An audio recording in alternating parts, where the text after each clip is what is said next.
The Pulse of Spokane is a broad show that showcases many different things in our community, sponsored by Local 29 Firefighters Union, Well Dressed Walrus, and Homes for You.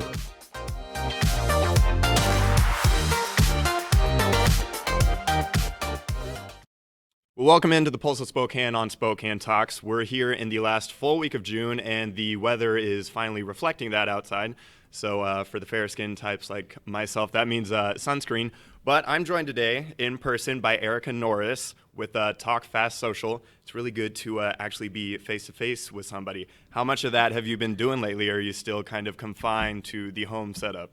A little bit. We've been really lucky because we're media with our commercials. So, we wear masks, but we've finally been able to go out with clients and start shooting some footage again. So seeing people has been really nice. It's been really nice. For me, it's been almost a little surreal. It's like, this is what we knew for our entire existences, and it was taken away from us for a few months, and then we're back. It's almost like getting on a bicycle, trying to figure out, how do you talk to humans again? It's a little exhausting, too. Like, I'm an extrovert, obviously, and I thrive off of being around people, but when you get used to not interacting. So now when I do see people, I'm like, oh, man, that was draining. I finally understand a little bit what introverts life must be like. And you don't have a built-in excuse anymore. Well, it's quarantine. Like, leave me alone. Let me live my life. Yeah.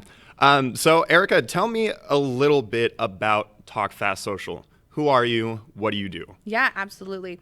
Talk Fast Social is a social media marketing agency. We're really pretty full service now. We've teamed up with other local agencies. So we're in media buying, we're in billboards, all that traditional media, but we specialize in organic content that really grows brands. We started in August of 2016, so we're about to hit 4 years, which is wild. Yeah. And that's Talk Fast Social. It's named Talk Fast Social because I talk fast. I'm actually trying to talk slow right now. So it's like a conscious effort that you have to make, right? It's really hard, yeah. But, it's something that I always grew up thinking was like a negative about myself. My parents would always be like, slow down, you're talking too fast. And then one day I started to realize that I talk fast when I care and when I'm excited. So I started to use it as something that was a positive. And that was a big shift for me. So Talk Fast Social. Well, there you go. Yeah, no, it's nice to get a little history on the name. That's a nice little personal touch there. So what has the last 4 years, 2016, 4 years, what does that look like in terms of the growth of the company and where you guys started and where you guys find yourselves out now? Yeah, we were so blessed with the fact that our first client was a large one. The first client we ever signed was Kevin Parker's Spokane Dutch Bros. Oh. So we have been with them for almost 4 years now.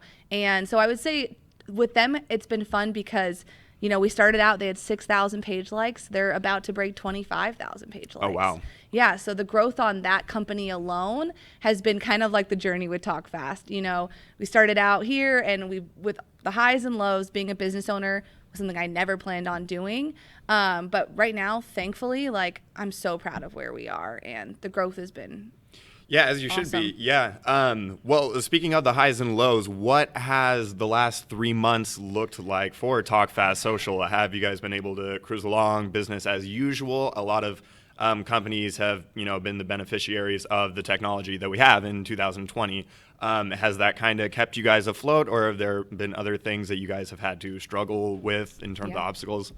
Well, my whole existence as a business owner, my father has been nailing into me recessions, like be prepared for a recession. Advertising is the first thing to go. So when this started to all go down, I was super scared. Yeah. Thankfully, however, the complete opposite has happened for us. Businesses that were stuck doing everything, events and stuff that they were doing in real life, they had to move digital. So they looked at us. We've signed a couple clients that are new to us during Corona that would never have had the opportunity to work with, and they're really enjoying it too. And their brands are thriving, and it really has transformed a lot of local companies that we've worked with. So for us, it's been a positive, and Yeah. the fact that people are finally understanding the importance of what we do. You know, what happens when people can't interact face to face? They need to socially interact, which has been what I've really been trying to, you know, register with my clients, the importance of storytelling and connecting with their community online. So for us, it's been a good thing. You know, we had a couple restaurant clients that had, you know, been not having the best time because, I mean, could you People imagine? in service Yeah. of all sorts, yeah. Just being told one day you have to shut down and then when they do get to reopen at 50% capacity, restaurants can't. That's not going to work for them. Yeah. So I mean, they're making the best of an awful situation, but 50%, yeah. yeah. So our hearts have been with them. We've tried to do as much free work for them as we can, but yeah. So overall, though, we're really lucky. I tell my wife every day, like, can you believe how lucky we are that we are not only surviving, but our company is thriving when so many people out there are not.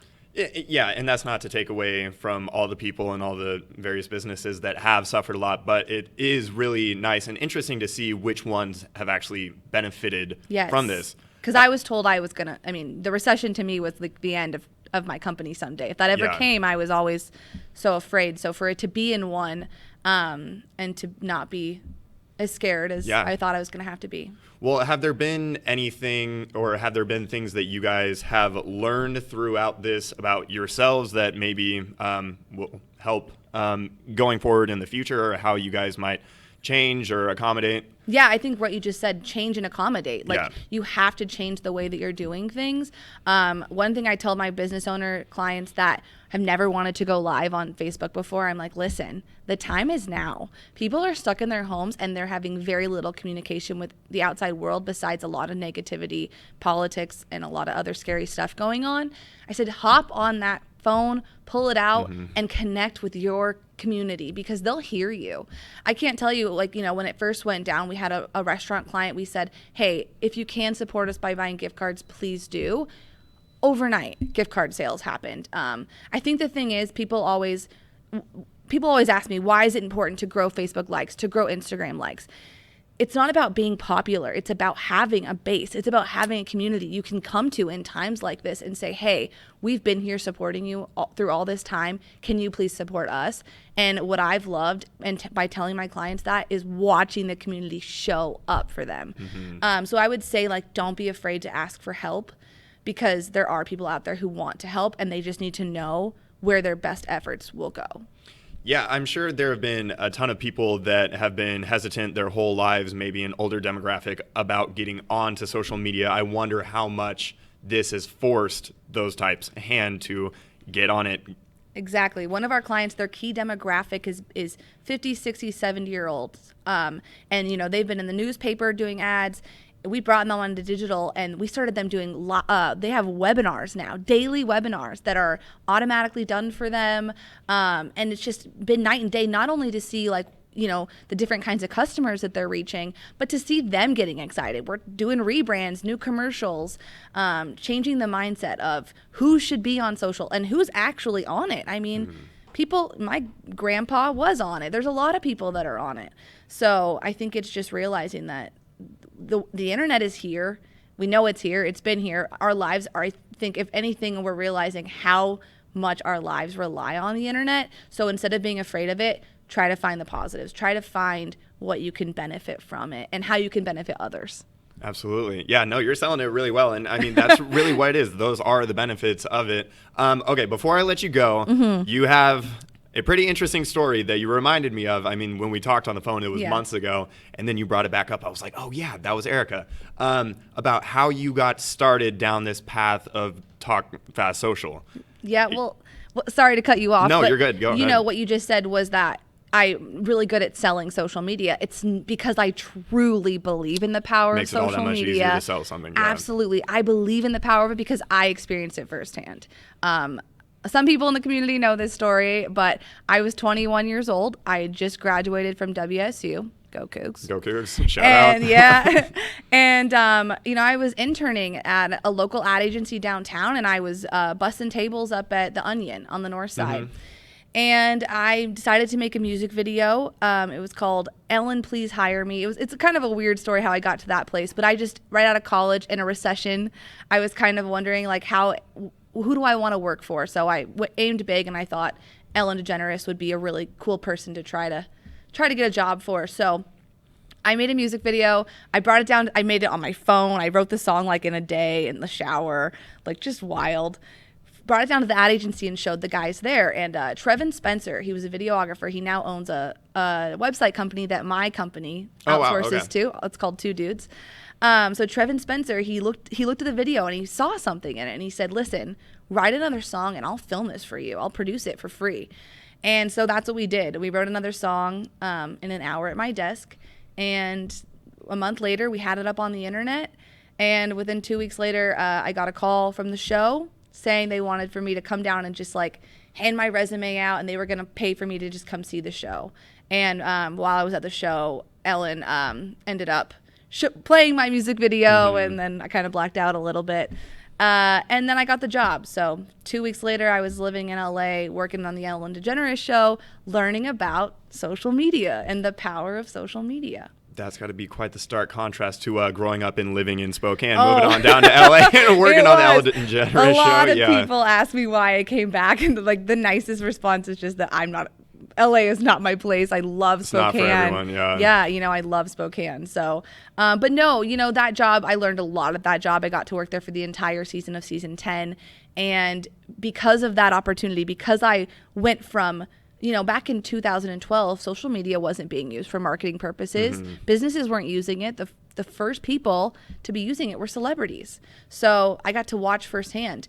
I actually just took my wife down there last year for our baby moon, and the digital team was 5 people when I left. It's now 50 people. Wow. Just to like put in perspective how important it is. So yeah, I mean, that social media changed my life. It is the reason I have my company, because I learned the power of it so early on. So to me, it's super easy to talk about and sell, and as long as it's used for good, because I think that there's a lot of people who use it for not good. Of course, that's the unfortunate downside of anything that you give. If everybody has access to it universally, yes, of course, that's going to happen. But no, you do a great job highlighting and selling all the positive aspects that come with it. So I thank you for taking the time to come out here and be on. It was really great to have you on. We appreciate it, and it's nice to get people back in the studio and kind of normalize what's been a tumultuous last 3 months. I know. So thank you for taking the time, Erica. We appreciate it. Yeah, thank you for having me. This has been awesome. Absolutely. Well, that's going to do it for this edition of the Pulse of Spokane, and we will see you guys next time.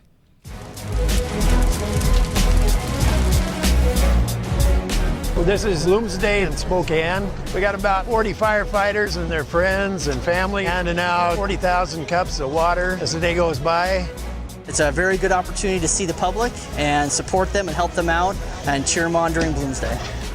It's one of the best things about Spokane is that we have these major events and the whole community comes together not just to participate, but to volunteer and show that they really care about our city and making our city look great.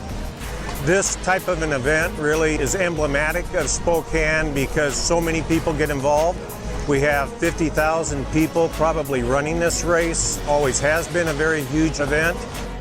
Right now we're at the corner of Broadway and Nettleton. It's the last water station before the finish, so people are pretty much dehydrated by the time they get to us. They really need our water. The water stations are a vital part, especially on warm days like today. It's real important that we have the volunteers to help with that. Without the volunteers, Bloomsday wouldn't exist.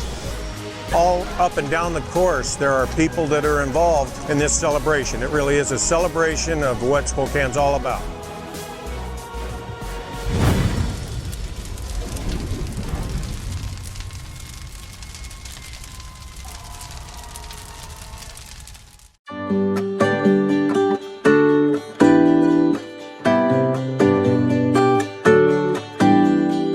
Welcome to Apex Plaza, Spokane's one-stop cannabis destination. Apex Cannabis features thousands of economy, value, and luxury cannabis products. Cannagear features hemp-based CBD products, glass, goods, and gear. Stop by 1325 North Division to experience the Apex difference. This product has intoxicating effects and may be habit-forming. Marijuana can impair concentration, coordination, and judgment. Do not operate a vehicle or machinery under the influence of this drug. There may be health risks associated with the consumption of this product. For use only by adults 21 and older. Keep out of the reach of children. The economy is getting stronger. Banks are lending again, and interest rates are at historic lows. Now is a great time to buy your dream home. The caring and knowledgeable professionals at Homes for You have been helping people just like you for over 20 years. They take the time to listen to what you want and will help you find just the right home in Washington or Idaho. Real estate is what we do at Homes for You, 928-5782, or visit online at homes4uspokane.com. Thanks for watching. Ask the host a question, recommend a guest, or check out any of our other programs on Facebook, YouTube, Twitter, Apple Podcasts, Spotify, or SpokaneTalksMedia.com. Sponsored by Local 29 Firefighters Union, Well Dressed Walrus, and Homes for You.